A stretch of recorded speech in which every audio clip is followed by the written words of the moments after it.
Muslin ഫാബ്രിക്കിൽ geometrical print വന്നേക്കുന്ന ടോപ്പാണ്. അതിൻ്റെ നെക്കിൻ്റെ അവിടെയായിട്ട് ഇതുപോലെയാണ് വർക്ക് വന്നേക്കുന്നത്. കൂടാതെ ടോപ്പിൽ ഇങ്ങനെ ഓൾ ഓവർ ആയിട്ട് ചെറിയൊരു വർക്ക് വന്നിട്ടുണ്ട്. അതിലാണെങ്കിൽ കട്ട് ബീഡും ചെറിയൊരു പേളുമാണ് അതിൻ്റെ നടുക്ക് വന്നേക്കുന്നത്. ഇങ്ങനെയാണ് ടോപ്പ് വരുന്നത്.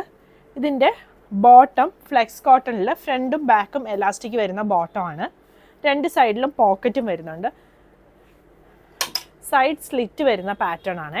ടോപ്പിൻ്റെ ലെങ്ത് ഒരു 47-48 വരും. ബോട്ടം ലെങ്ത് ഒരു 38-39 ആണ് വന്നിരിക്കുന്നത്. ഇതിൻ്റെ 3 ഷെയ്ഡുകളാണ് ഇന്ന് കൊണ്ടുവന്നിരിക്കുന്നത്. ഡൈ ഒരു ഗ്രീനും ഒരു ക്രീമും കൂടിയുള്ള കോമ്പിനേഷൻ. ഇതൊരു യെല്ലോ, ഒരു ഓറഞ്ച് ചേർന്ന ഒരു യെല്ലോയും ക്രീമും കൂടി വരുന്നൊരു ക്രീം അല്ല, ഇതൊരു ഗ്രേഡ് ഒരു ലൈറ്റ് ഷെയ്ഡാണ്. ഞാൻ ക്ലോസ് വ്യൂ കാണിക്കാം. ഇങ്ങനെയാണ് ഇതിൻ്റെ വർക്ക് വരുന്നത്. പിന്നെ ഈ ഗ്രീനിൻ്റെയും ക്ലോസ് വ്യൂ ഒന്ന് നോക്കിക്കോ. ഇത് ബോട്ടമാണ് ഇതിൽ കാണുന്നത്. പ്ലെയിൻ ബോട്ടമാണ് വന്നേക്കുന്നത്.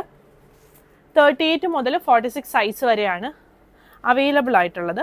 പ്രൈസ് വരുന്നത് 1750.